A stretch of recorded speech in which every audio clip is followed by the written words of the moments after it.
Welcome, fans, to the Chokeslam Wrestling Report. Today, I have a special guest on my podcast, a young man who I was pretty much told that to check him out. This wrestler, I checked him out on his House of Glory matches, BWF, and a couple of other matches. This guy impressed me, and I have today no other than Hank Flanagan on my podcast. Thank you very much for joining me, buddy. What's going on? Oh, great, great. Yeah, just got a new addition to the family here. We got a little puppy running around the house, and I've fallen in love. She's great. How many months is he? Oh, she's She. 8 weeks. Oh, okay, okay. So keep She's his. 8 weeks old. It's like having having a kid. Yeah, I don't. I'm not a father, but I totally understand.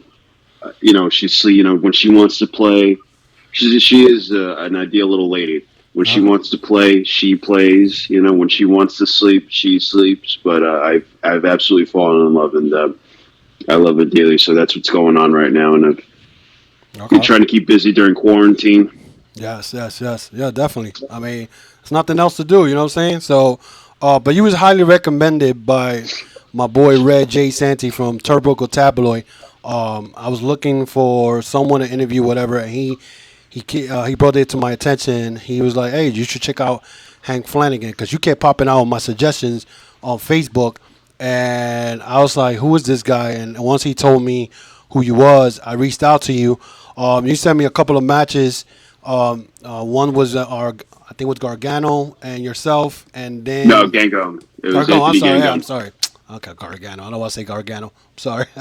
Gargone and yourself, and then one with Black Semis from BWF. Lexington. Yeah. First of all, my first question is, how did you decide to become a wrestler? I don't think I decided. I think life decided for me. I didn't. I've only had one goal and one vision in life, and that was to be a pro wrestler. And I Okay. couldn't think of anything. I'm very active. I like to fight. I Okay. loved pro wrestling. I loved pro wrestling since I was a very very small child. Okay. And yeah, life geared me in that direction. I didn't. I would like to say that of course it was my dream since I was a little kid, but like I don't think that my subconscious or my brain allowed me to do anything else. Oh, okay. Who do you used to watch? Who's one of your favorite wrestlers when you was growing up? Bret Hart and Shawn Michaels. Oh, okay. So you came up to like the 95, 94 era? Shawn Michaels and Bret Hart were my favorite wrestlers of all time. In that order, Shawn Michaels, and right behind him, is Bret Hart. Like he puts his arm around him, and Shawn's just like a nose hair away, like they were in a race. Okay. Like Sean is just like a centimeter ahead of Brett. But Okay. How many years you been in a pro wrestler? I started training in 2011, and I had my first match in 2012.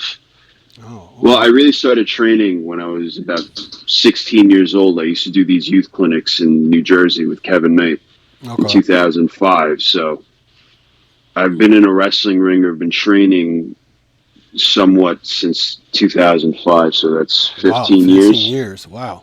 So, Yeah. okay. And who has been your favorite indie wrestler that you say you love working with, like even back then and now? My favorite indie wrestler. Yeah, like someone that you have All worked with in the ring. all of my friends, Oh, all of my friends from Hog, Anthony Gangone, okay, Mark Quinn, who's on AEW television now. okay, Um, all those, TJ Marconi, okay, my friends, hmm, people that I admire. okay. Um, Isaiah Cassidy, Smiley, all those guys are my friends, and we came up together. And those are the most talented indie wrestlers. I mean, some of my favorite matches, Sony Strong, Yeah. Nikki Heat. The guys I started out with are my favorite indie wrestlers. One of my favorite matches that had not to do with a friend I started with, but a guy who ended up. consider a friend is a gentleman by the name of Robbie Eagles. He worked in on his way up. He was working the states from Australia, and he was working the states, and he came by House of Glory to train a few times, and he ended up wrestling me on a show, and now he's a big star in Japan, Yeah. and as he deserves to be because he's so talented and so good. All those guys I mentioned are so talented and so good, with the exception of Mark Quinn and Isaiah Cassidy, who quote unquote made it. All those guys, ladies and gentlemen, deserve breaks. They all deserve exposure, and they all deserve to make a lot of money. Yeah, I know we had a chat before we started this podcast, and you mentioned about House of Glory. I mean, how long was you in House of Glory? For a long time, from 2011 to 2017. Oh, okay, all right. Well, you say you got trained by Amazing Red. Yep, he's my trainer. Oh, hey, he's And he's he, he's great, man. he's one of the best of all time. Yes he is. I mean, I followed them when TNA started doing the what is it, the pay-per-views every Wednesday, and I first saw Hmm. him. I was again, his name says it all, amazed of all his work and all that stuff. So I mean, and I know a lot of you guys from House of Glory under his tutelage. Um, so did you ever wrestle Matt Travis while you was there? No, I don't think I wrestled Matt Travis, but we did train together a lot, and Mm, it's it's very, very, very unfortunate what happened to him, and yeah. I wish that never happened. And I was heartbroken and in absolute shock when I heard I was actually on a way to a wrestling show in Connecticut, Yeah, it's funny. and It's funny that you and say that. It's funny that you say that because I was at I was at East Coast Pros Wrestling show up in Highland Mills that night when I found out about it. And and the guy, I mean, I thought he was gonna be big because I got to see him. I'd say about 3 or 4 times because I started following House of Glory, and I thought he was gonna, he's going to be big, but fortunately, but let's talk to first of all because I was checking out your matches and I love your heel persona, but there was one match Anthony Gargone that you had. I don't know who was the heel here because Anthony Gargone looked like he was the heel in this match. Was that was the way it was supposed to work or what? yeah, that was a story we were trying to tell. Okay. It was a story of two best friends, and you know, one feeling like he didn't earn the respect of the other. Okay. So I mean, it was you know, it, it was a that's an age old story. Those are tropes, or very, they're callbacks, or they're done so many times in literature or in film or in television. The trope of, the friend or the brother, or even the classmate, or wanting or trying to earn the other's admiration or respect. And being in the ring with probably one of my closest friends, even outside of wrestling, just one of my closest friends, was a treat for me. It's probably my favorite match yeah. in my career. It means a lot to me, and hopefully it means a lot to him. And I bled for no money. And Yeah, yeah. I wanted to ask you that because I noticed your nose was it your nose that was bleeding? yes, Yeah, yes. and I was gonna ask you, did you have problems breathing when you with the nose bleeding, or you was good? No, I was fine.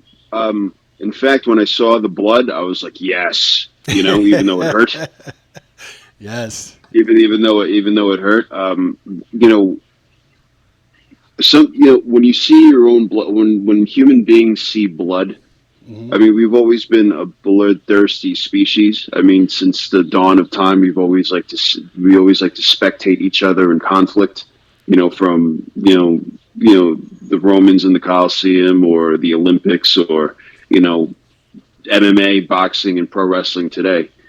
I think it does something to human beings when they see their blood, especially their own blood. Yeah. and Yeah. it took me to another level, and it took him to another level. I bled, and I'm glad I did bleed. It did make my girlfriend too happy, but I'm glad I bled. Yeah, yeah, but it was a good match. It was a good match. I mean, he Thank hit you you. with some stiff ones. There was some stiff forearm, and I know he slapped you hard, and I was like, wow, that's like you kept hitting him with like a forearm, but he kept slapping the crap out of you. I was like, oh Jesus Christ, you know. But it was a Yeah, good match. it could get it can and it should get intense in there.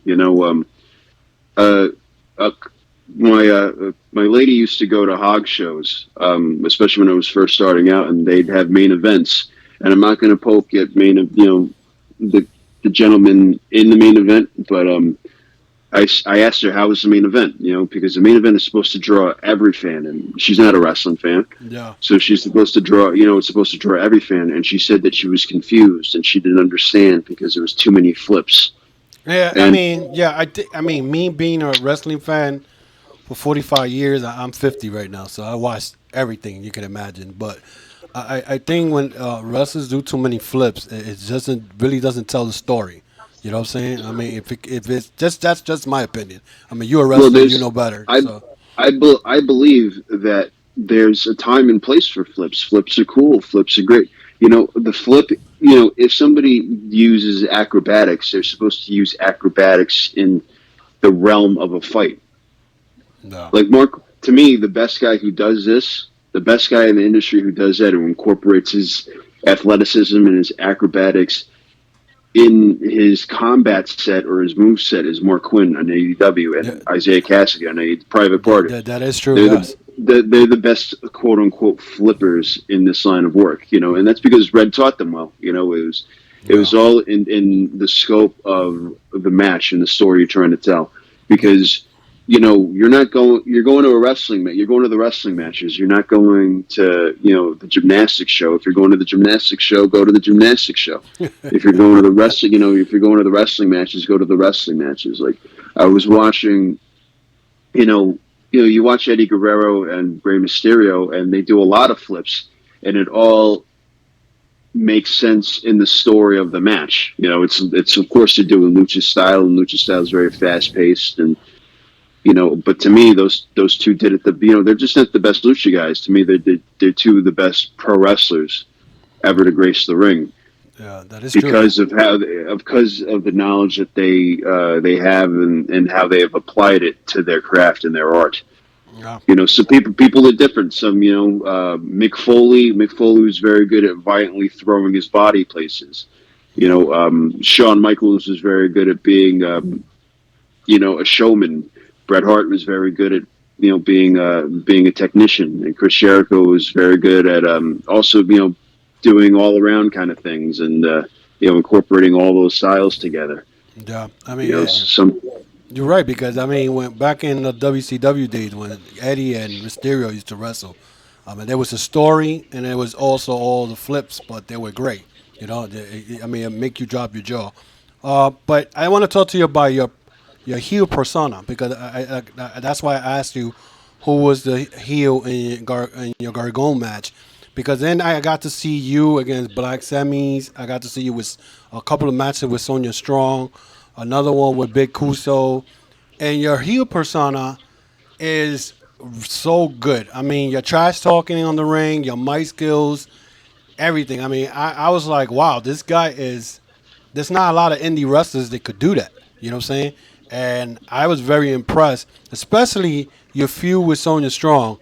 Um, did you feel uncomfortable doing certain things with her as far because there's wrestlers don't like to do the intergender matches because they feel a certain way about it. How did you felt when you had? I know one match you had. I think you pinned her like in 2 minutes. You hit her with a chair or something like that, and then the next match that I saw was a hardcore match in House of Glory, and it was hardcore definitely. How do you feel about that match? That whole intergender thing? Because a lot of wrestlers don't like doing that. just fine. And if they don't feel fine with it, that's their business. But everybody has an ego. Everybody on this planet has an ego, Yeah. and sometimes our egos are bigger than ourselves. Okay. And sometimes you have to check your ego at the door, especially when you know, there's other egos or other people in play. And so I was just thinking to myself, how could I make this, or how could we make this very good? You know, and she's a beautiful young lady. She's intelligent. She's she's very athletic. She has a background in Taekwondo, so those kicks are very Oh wow, lethal. I didn't You even know, know that. yeah, I believe she's a black belt in Taekwondo, Ooh. and those kicks are very lethal. And and it was this trashy white guy from Queens, talking so much smack about this beautiful Latina from the South Bronx. It's just and the misogyny and all that stuff. It's an easy story to sell. You get the men going, "Yeah, you should talk to a beautiful lady like that," because they all want to get with her, and all the ladies are just like, "Ew, I don't like the way he's hitting," and all the kids like that could be my mom. Like Yeah. I was hearing the audience, Yeah, and you got a lot when of you get heat. You got a lot of heat. well, yeah, it's an easy heat magnet. It's an easy heat magnet, very easy.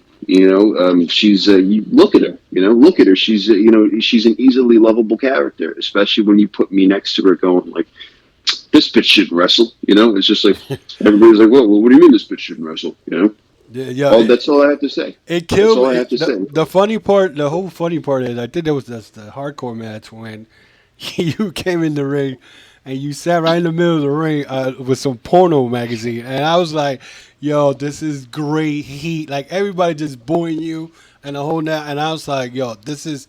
You don't see this in the independent scene a lot, where you get this much heat. What year was that? Was that 2016, 2017? Yeah, it was about 2016. Yeah. So it was some of my favorite times in wrestling, and she's such a great lady, and she's so talented, and she's gonna go far, and it's just the idea of you wouldn't, as a society, we should always respect you. You should always come with courtesy and respect. No. But when a man is outwardly disrespecting a woman, right?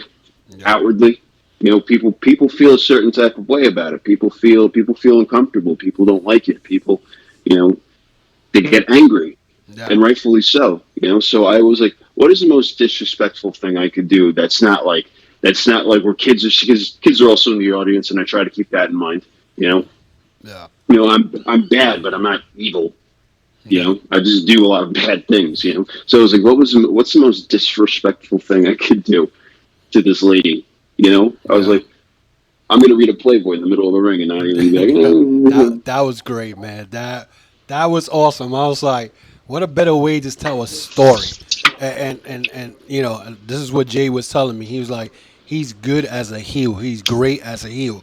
So once I saw your matches, that's why I was like, and then I saw you with the Black Semi in the Bronx Wrestling Federation, and I love mm-hmm, it because, and the reason I say this is because Bronx Wrestling Federation has a lot of fans who are either Latinos or Dominicans, and you said something in the match that made me laugh. Said, "Where's your Dominican fans now?" That had me crying because I'm like, this is the way heel wrestlers should be. You know what I'm saying? We don't see that where you got guys talking out loud, talking trash in a wrestling ring to get a lot of heat. But you are great at this. well, a lot of I feel like I remember when I first stepped near a ring, and some of the guys who were a little older than me. I was very young. I was 16, 15, 16 years old. Okay. But some of the guys who were really like, they were getting their gear made, and they were looking good, and they were trying to figure out who they were and what they were. And some of these guys were just like, "Hey, what do you want to do?" And they're like, "Man, I want to be like a tweener." You know what I mean? And there's just like, I remember Red saying something like, "There is no tweeners in pro wrestling. There are no." That doesn't exist. We Yeah. create, as fans, we created that word. There's a Hmm. bad guy and a good guy, Hmm. right? What do you want to be? And a lot of people, they don't want to admit it, but a lot of people like to get cheered. A lot of people like to, that it's a wonderful feeling. I used to work up in Maine, and for a little while I was a good guy, and that gave me the opportunity to go out and like talk to kids, or talk to the fans and like see how they enjoy the show. Because it's pretty cool that you get to go out on a Friday night, and there's a lot of entertainment options out there. There's some movies. You go to a baseball game. There's a bunch of things you could stay in and play video games. But you went out and spend your money Yeah. to see us to see us. No. And it's the wrestling fan is important. And they're going to participate, but they're also going to see they're going to see you. No. And I feel like you shouldn't bullshit the fan. You should give the fan the money's worth, because again, $15. It doesn't matter how much the ticket is. It's still your hard-earned money No. that you're putting down to go watch some entertainment. If you go watch a crappy movie, you know what I mean? If you watch a crappy movie, Universal doesn't care because it got your money. It's up to you. You got our money. Yeah. But you could not, there'll be other Universal movies. They have billions of dollars back. You could not want to see a Hank Flanagan match, or, again, you can be like, yeah, he sucks, or yeah, I wasn't impressed. Okay, so I don't know if you want to talk about this or not, but I know we talked about, and you said something about your relationship with House of Glory. I mean, would I ever see you in a House of Glory ring ever? Because I mean, I'm a big House of Glory fan. I started watching it back, I think, in April when I went for Culture Clash, something like that, and that's when I got to know a lot of these wrestlers. So I just want to know if I'm ever going to see you in a House of Glory ring. Uh, well, that remains to be seen. Let's take it a day at a time. I'm never saying no. I'm not saying it's going to happen. Well, it can't happen tomorrow. But I'm never saying no. I grew up in that place. Relationships are hard. Whether it's between a husband and wife, boyfriend and girlfriend. Sometimes even, unfortunately, parents and children. Mm. Or brothers and sisters. Relationships are very, very hard. And I'm not open. I don't. When we parted, I think there was a lot of hurt between myself and them. Okay. There was a lot of hurt. Because it was a very long. I was there for a very, very long time. If you go back and watch some of the Amazing Reds YouTube videos, you see a baby me and a baby Mark Quinn and a baby Anthony Gangone, and we're there on a Saturday. Saturday we bled that place. At least I felt I did. And I'm not saying I'm not saying that you never say never, like anything, because if you open yourself, say I'm never doing this and I'm never doing that, your principles and you can change. Yeah, that's true. But I hope to see you there again. In a House of Glory ring, because you're good, man. You're very good. Also, the one thing that I noticed that in your matches was your DDT is your finisher. You set That's up right. the DDT like Jake the Snake Roberts. Same style, same everything. I mean, when I first saw it, in your Gargone match, and then I saw it again in the Black Sammy match, I'm like, yo, he does the same style move. The only thing you're missing is the shorthand clothesline. But you set up that DDT just like him. Yeah. Well, he taught it to me. Oh, really? I didn't know that. Yeah, he did. Oh, Well, I wow. didn't have a finish for a long time, and I was using a brain buster, and it just wasn't working out. Like it just wasn't working out for some reason, and it just like I was trying to make it fit, and it didn't. And Was it the way you was applying it, or maybe I don't know, because sometimes it would look good, and sometimes it was like meh. But could then it be could it been the person that you're applying it to? Maybe they, because I'm not. I know when. I mean, I'm not a professional wrestler, but what I've seen in my span of watching wrestling is always it's like a chemistry with both wrestlers. Sometimes it could be your opponent who may not be taking it right. I guess, but I'm gonna put it all on me here. I don't know if I was, you know, I don't know. It just wasn't a fit, and so I didn't know what to use as a finish because it wasn't even the fans. It was the fellas in the back. People who were close to me who were just like, hey, maybe something else, maybe. And it wasn't like that move sucks. It was like, hey, maybe you should do something else, or why don't you try something else? And Jake the Snake Roberts came to a show, a House of Glory show, and this is the summer of 2017, and I was having a pretty good summer. Wrestling life, it was pretty cool, and I got him alone right before the show started, like when the wrestlers were in the back and we're getting ready. The fans haven't come in yet, and I had a conversation with him. Very it brings tears to my eyes thinking about it. And we spoke personally about a few things. And I asked him because when he's on a show, an indie show, like there's a rule: nobody uses a DDT. Yeah. Yeah, nobody uses a Oh, I didn't DDT. know that. There's a rule. I didn't Yeah, know that. well, there's out of respect for the master. Okay. Well, So I wow, wow. said, Okay, so would you mean that you can't use the move if the guy is there? if Jake the Snake Roberts is at an indie show, You can't use it. you should. Well, I guess you can. I mean, it's a free country, but you really shouldn't. Oh, okay. There's it's like if Shawn Michaels is on a show, like it's well because back in the day when Jake, DDT means the end. Yeah, that's true. It Yeah, means the end. yeah. It's it once when the DDT was hit, it was over. Yep. It was the most over move in pro wrestling. He Like even said it. He even said it himself because one time I remember I think it was Gene Okerlund was interviewing him and said, "What's the DDT means? It means the end." Yeah, it's the end. Like that was like you can't do anything. And physically, in terms of physics, you have a guy's head in your arm, right? That's Yeah. already a front face lock. Mm-hmm. You're violently throwing your body to the floor with this head exposed, going toward the floor. I Mm. don't care if you're 5 foot tall and you put it on a guy that's 7 feet. If you do it violently enough and pull him to the ground, you could kill him. That's murder. Yeah. You know they could you could that's murder. It's a move and it's so thrown away now. And like I get Jake's complaints about it. I mean, if you remember back, I don't know if you. I mean, I mean, you must have been. I'm watching at this time, but I remember. Did you ever remember when Jake the Snake Roberts called Ricky Steamboat and dropped the DDT him on the cement floor, and he had like a noggin in his face?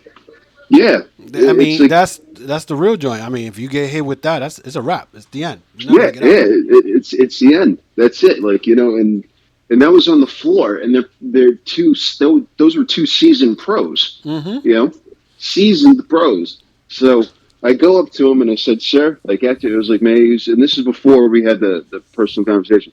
I said, "Sir, do you mind if I use the DDT this evening?" And he goes, "Only as a finish." And I said, "Abso-fucking-lutely." Mm. And it was like God grant. It was like, "Here you go. Here's your finish. Here, Hank. Here's your finish." Mm. It's like it was like I was gifted a finish. I was like, wow. And then when he told me how to do it, I was like, that is the most ingenious. That's the most ingenious thing. I've like that. That's crazy. Like that's how that's done. Like it's if you still hear. There's a lot of DDT or excuse me. There's a lot of front face lock face busters out there, Yeah. right?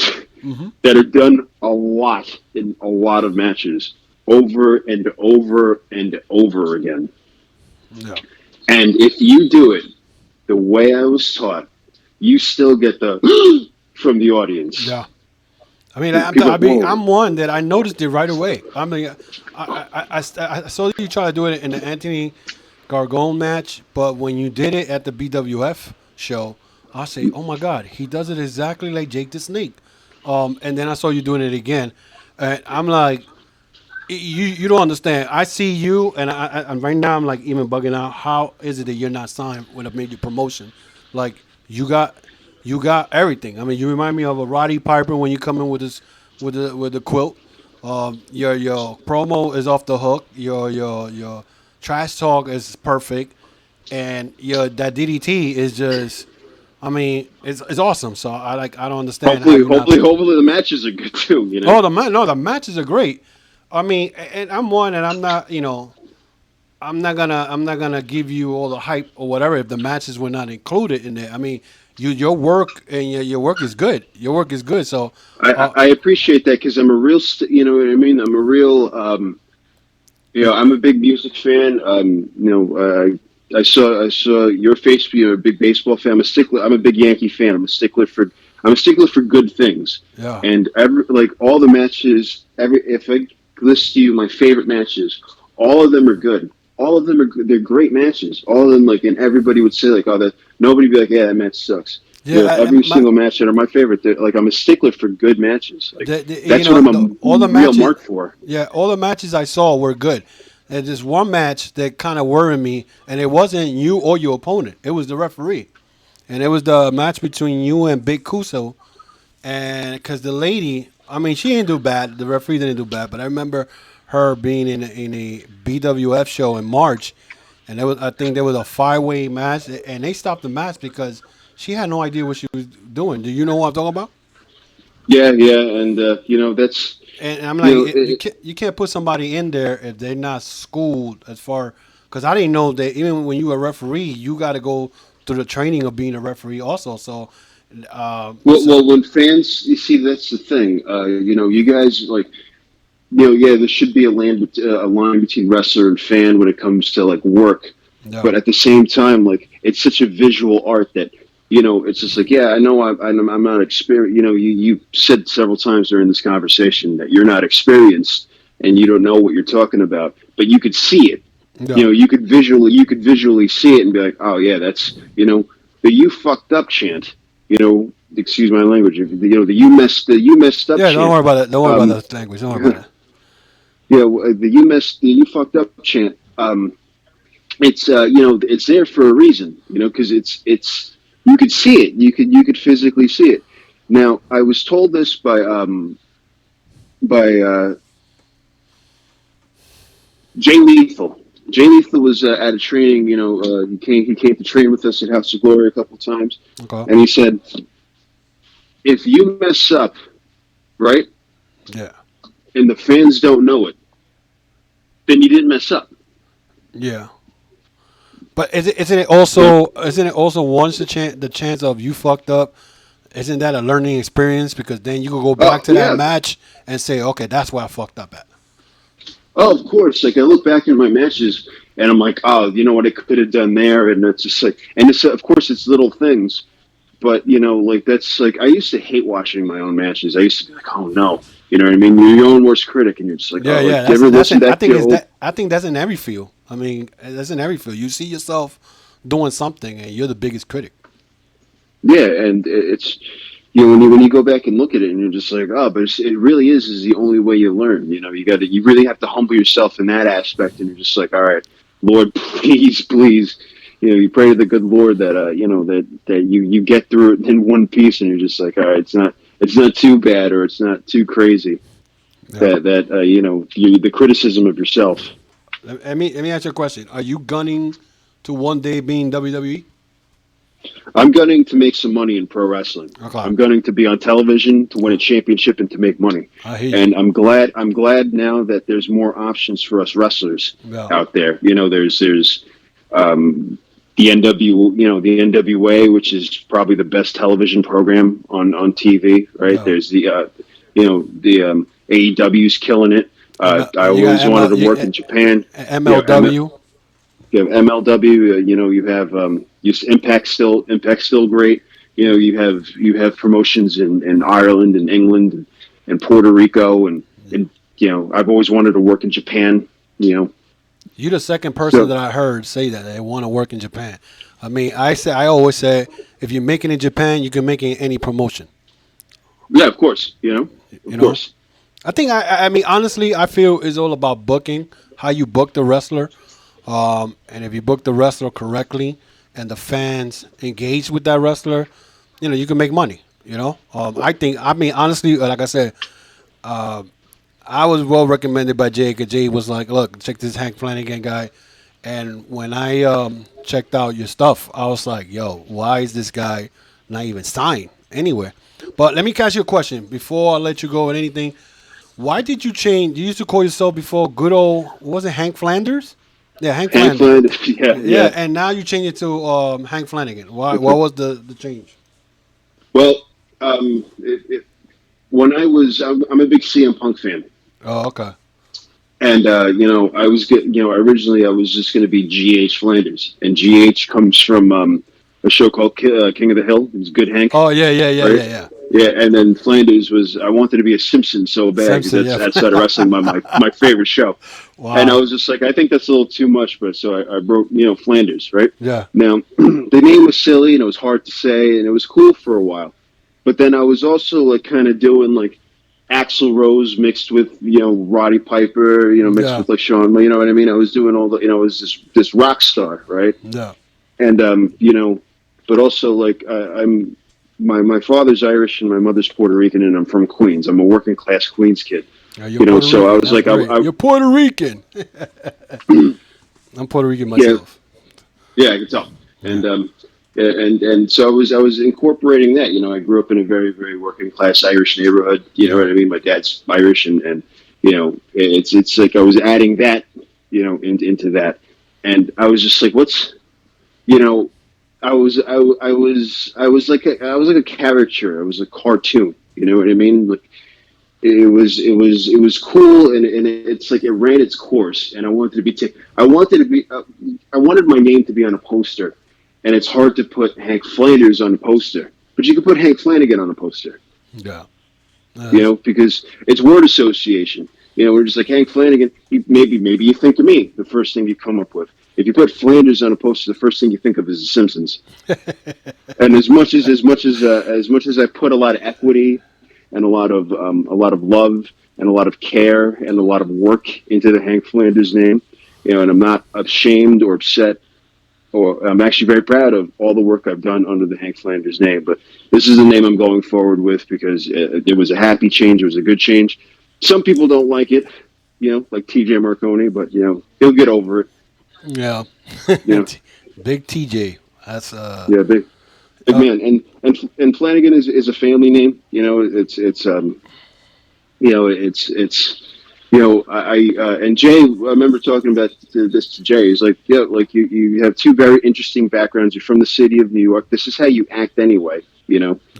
Maybe your name should reflect that. Yeah, that's true. And it's not like all the stuff from Hank Flanders has dropped. The person because a lot of those personality traits and the things that I've done were straight from me. Yeah.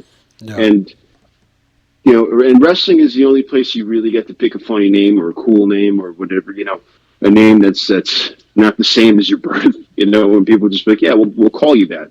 Yeah. So, Well, as long as I see it like that, as long as you could work in the ring, you can name yourself Snoopy, and if you could do a great work and tell a story in that ring, it's you cast you the. just gave a millionaire, you just gave a future millionaire a great idea. It's true. I mean, because it's all about. I mean, I've seen wrestlers with cool name, and they may not be great in the ring, but if you could bring a good game, good chemistry, and you and your opponent could work real good, and the fans are into it, I mean, like I said, you could call yourself Snoopy, and you may make money. Uh, Well, here's an idea before we go. You've been watching wrestling for 15 years. Wink, wink. I don't want to poke at your age here, but it's it's all right. I'm you know not. I'm what not. I'm not. I'm not afraid to call myself old. it's okay. You know what I mean. That just means you're wise. Yes. You're seasoned. You're weathered. Yeah. What is something that you look for when you sit down and you watch on Monday nights? So you throw on YouTube and you look for something, or you pop on the network. It's you're trying to relax and you want to watch some wrestling. Uh, What is it that you're looking for as a fan?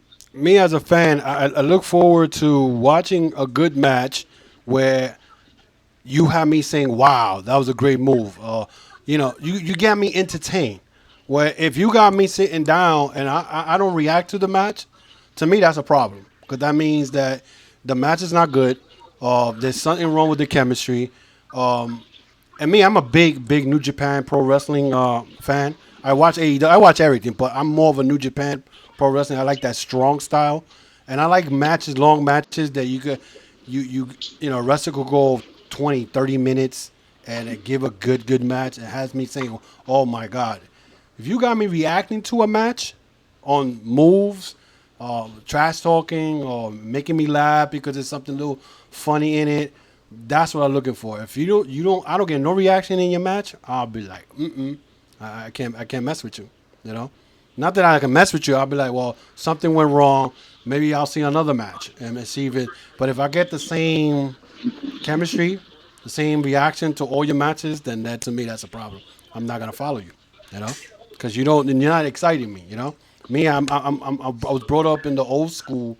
I wasn't brought up with the Four Horsemen days, NWA day, Dusty Rhodes, the UWS, Dr. Dusty Williams, and in Japan, Muda, Hiroshi Hase, all those guys. They were matches. They were long and and good. And the indie scenes. I mean, I last match I saw that I really impressed me was Dominic De Niro and TJ Marconi for the BWF title. Two very talented guys. Yes, and That's a guy I forgot to mention, Dominic De Niro. I like yeah, Dom a lot. He's very talented and yes, he is. deserves everything that he's going to get and everywhere he's going to be. Yeah, he reminds me of Ken Shamrock shoot fighting style. And when I saw him wrestle in February and in March, because I did the both BWs for those two events, their matches were great. I mean, like, first of all, Marconi's a big dude, but he working with a guy who's much smaller than him and doing the work they did that night or those two events. I'm like, yo, you can't deny that these guys are going to be big in the wrestling scene. You know, they are big in the wrestling. The thing is, they just got to get noticed. Get noticed from the big guys. You know, what we call it now, the big guys. You know, a big show, the big companies and whatnot. But those two guys, I mean, I could go and see another match between them because it was that both of them. The title change in February and then the rematch the following month was good. You can't you can't deny what these guys were brought in those matches. You know, that's what I look for. You know, that's just me. Yeah, well, I mean, I think a lot of fans have that sentiment. I mean, wrestling is very diverse when it comes to fans. People look for different. Some people like deathmatch wrestling. You know, Yeah, some people don't like deathmatch wrestling. Some people yeah, don't like that stuff. I mean, you seem to have good taste. So yeah, yeah. Quick question. This is my last question. I'm going to ask you. What wrestler right now that is in a big promotion that you would like to work with? Eddie Kingston. Eddie. Wow, Eddie Kingston. Wow, that's another guy that I don't know why they haven't signed him because he's good with the mic. He's good at everything. He's good at everything. I mean, I'm like, I always ask myself, why is this guy never in a major promotion? Last place I think I saw him was NWA with Yeah, and that's exactly where I want to work him. That's exactly who I want to work with. yeah, He was always talented. I remember him he used to come to House of Glory and help us young guys out. And he's so good. He's yeah. so good, and I'm glad he's getting the recognition that he deserves. He comes You with know. that group of low key. Who else is in that homicide? The proud and powerful LAX. Yeah, Actually, the OG, LAX kind of came up with us, and with they're young guys, but like he came up with the OGs of the New York indie scene, yeah, Homicide Red and Brian and Loki, he came up with those guys ran New York, Matt Stryker, oh those yeah, guys Matt Striker, ran yeah. So they got those guys ran New York, and they were kings, yeah, they were kings at a point in time, and I think then they were all you from know, the Brooklyn, right? well, Brooklyn school. the Doghouse, the arena Puerto Rico stuff. Eventually, Mikey Whipwreck found some of them, and he took Red and SAT and Brian and Jay, and he took those guys, some of those guys under their wing. Homicide and Loki. I think they stayed in Doghouse, and again, like all those early ROH tapes. It's Xavier Red and SAT. Chris Devine, Quiet Storm. Those are and they're wrestling they're wrestling Eddie Guerrero. Yeah, yeah, yeah. You All right, guys. So thank you for showing up. Listen, guys, we gotta do this again. We gotta talk. We could talk longer, whatever. Because I mean, I had learned so much from you today. Of how the things are working in the back. I didn't know that if a wrestler's there, you can't use that wrestling finishing move Well, in the that show, whatever. I mean that's that's up to it's Jake the Snake. It's a little different. Yeah, yeah, yeah, If I can't walk in and be like, don't use your DDT, and people look at me like I have six heads. yeah, yeah. But thank you for showing up in my show, dude. We got to do this again. Again, I got to give it up to Jay because Jay was the one who gave me highly recommended you. Well, good man. I look Again, forward to doing again, this again. yeah, he did not.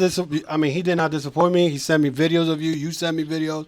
I hope to see you live soon, bro. And best of luck. And hopefully we you get back to work.